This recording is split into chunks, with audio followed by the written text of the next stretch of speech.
أعوذ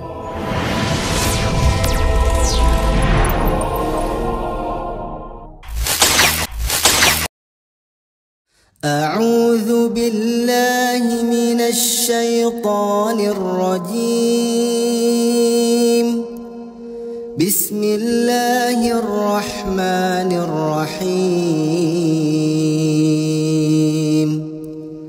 والعصر إن الإنسان لفي خسر إلا الذين آمنوا وعملوا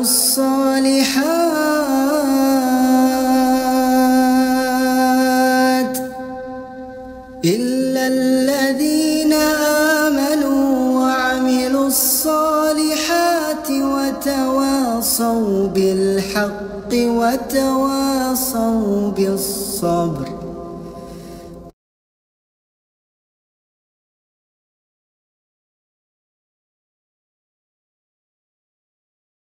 Surat Al-Asr adalah surat ke-103 dalam Al-Quran. Berikut ini terjemahan, asbabun nuzul, dan tafsir surat Al-Asr. Surat ini terdiri dari 3 ayat dan merupakan surat Makkiyah. Ia merupakan surat ke-13 yang diturunkan kepada Rasulullah Shallallahu Alaihi Wasallam, yakni setelah surat Al-Insyirah, sebelum surat Al-Adiyat. Nama surat ini Al-Asr, yang berarti masa. Terambil dari ayat pertama dalam surat ini, yakni Allah bersumpah demi masa. Setiap surat yang terdapat dalam Al-Quran memiliki makna dan keutamaannya sendiri, begitu juga dengan surat Al-Asr. Kandungan surat Al-Asr dapat menjadi lentera untuk melewati gelapnya hati dan jiwa akibat duniawi. Oleh karena itu, umat muslim perlu mengetahui kandungan dan keutamaan dari surat Al-Asr.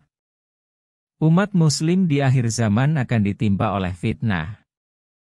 Orang yang beriman di pagi hari dapat berubah menjadi kafir di sore hari, dan orang yang beriman di sore hari dapat menjadi kafir di pagi hari. Agar dapat menghadapi kondisi demikian, maka sebaiknya carilah ilmu, amalkan, lakukan dakwah dan bersabar. Adapun semua resep keselamatan tersebut tertuang dalam surat Al-Asr. Keutamaan surat Al-Asr. Imam Syafi'i mengatakan, seandainya Allah Subhanahu wa Ta'ala tidak menurunkan surat kepada makhluknya, kecuali hanya surat Al-Asr, niscaya telah tercukupi mereka. Surat Al-Asr dalam Al-Quran memiliki keutamaan yang agung, karena menjelaskan tentang prinsip kehidupan umat muslim. Adapun beberapa keutamaan dari surat Al-Asr. 1. Menganjurkan untuk menjaga waktu. 2. Pelajari manusia. 3. Hindari kehancuran agar tidak merugi. 4. Landasi hidup dengan iman dan amal saleh.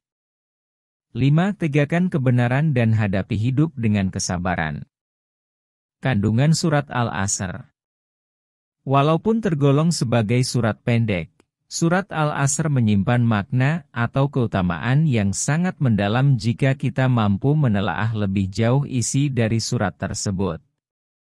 Pada ayat pertama, Allah Subhanahu wa Ta'ala bersumpah dengan tegas untuk memperingatkan umatnya agar tidak senang dalam menunda waktu. Hal ini karena waktu memiliki nilai yang sangat berharga, dan setiap detiknya harus dimanfaatkan dengan sebaik dan sebijak mungkin. Pada ayat kedua, Allah Subhanahu wa Ta'ala mengimbau kepada manusia bahwa siapapun dapat mengalami kerugian. Kerugian yang dimaksud di sini adalah karena mereka menyia-nyiakan waktu dan cenderung melakukan aktivitas yang tidak bermanfaat. Sebaliknya, mereka tidak akan merugi apabila memiliki iman dan melakukan amal saleh.